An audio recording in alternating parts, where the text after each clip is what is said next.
مشکل وقت میں ہمیشہ دعا مانگو۔ جہاں انسان کا حوصلہ ختم ہوتا ہے وہاں اللہ کی رحمت شروع ہوتی ہے۔ خاموش رہو، صرف اللہ ہی ہے جو تمہارے دل کا بوجھ اتار دے گا۔ تم کسی شخص کے اندر کی حقیقت کو نہیں جان سکتے۔ تم کو کیا خبر یہ مسکرانے والے اللہ کے روبرو کتنا روتے ہوں گے۔ روشنیوں میں تو سب ساتھ چلتے ہیں مگر اندھیروں میں اللہ کے سوا کون ساتھ چلتا ہے۔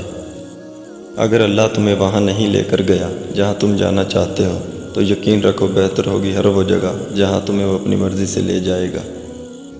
جہاں اللہ سے محبت ہو وہاں عبادت کے لیے وقت کم پڑ جاتا ہے۔ دعا گرتے ہوئے کو تھام لیتی ہے، بکھرے ہوئے کو سنبھال لیتی ہے۔ اللہ کو اپنے بندوں سے یہ سننا بہت پسند ہے، غلطی ہو گئی یا اللہ مجھے معاف فرما۔ وہ صرف مشورہ دیتے ہیں، ساتھ تو اللہ دیتا ہے، اور تمہاری تقدیر اتنی دفعہ بدلتی ہے جتنی دفعہ تم اللہ کے آگے ہاتھ پھیلاتے ہو۔ وہ بادشاہوں کا بادشاہ ہو کر بھی تمہیں سنتا ہے، اور تم ہو کے فرض ہونے کے باوجود بھی اس کی پکار کا جواب نہیں دیتے۔ بھی اس کی محبت میں رنگ کر تو دیکھو، کائنات کے سارے رنگ پھیکے لگیں گے۔ کبھی اس کو سن کر تو دیکھو، کائنات کی ساری آوازیں بے معنی لگیں گی۔ جہاں ایمان ہوتا ہے وہاں یقین ہوتا ہے، اور جہاں یقین ہوتا ہے وہاں معجزے ہوتے ہیں۔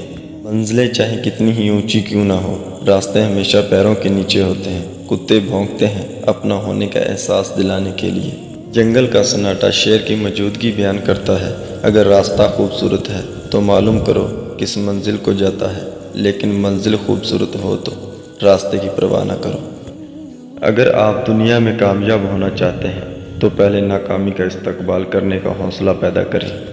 پوری دنیا میں صرف ایک ہی شخص ہے جو آپ کی زندگی کو بدل سکتا ہے، اور وہ آپ خود ہیں۔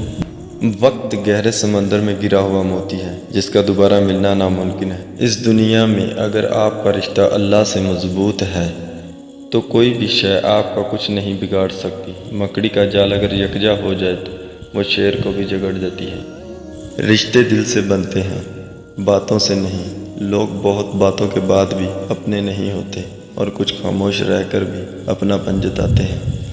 منزلیں ہمیشہ انہی کو ملتی ہیں جو منزلوں کو تلاش کرتے ہیں۔ اور یہ تھی ہماری آج کی ویڈیو۔ کمنٹ سیکشن میں ضرور بتانا آپ کو کیسی لگی، اور دنیا کے ساتھ ساتھ اپنی آخرت کی بھی تیاری کریں۔ اللہ حافظ۔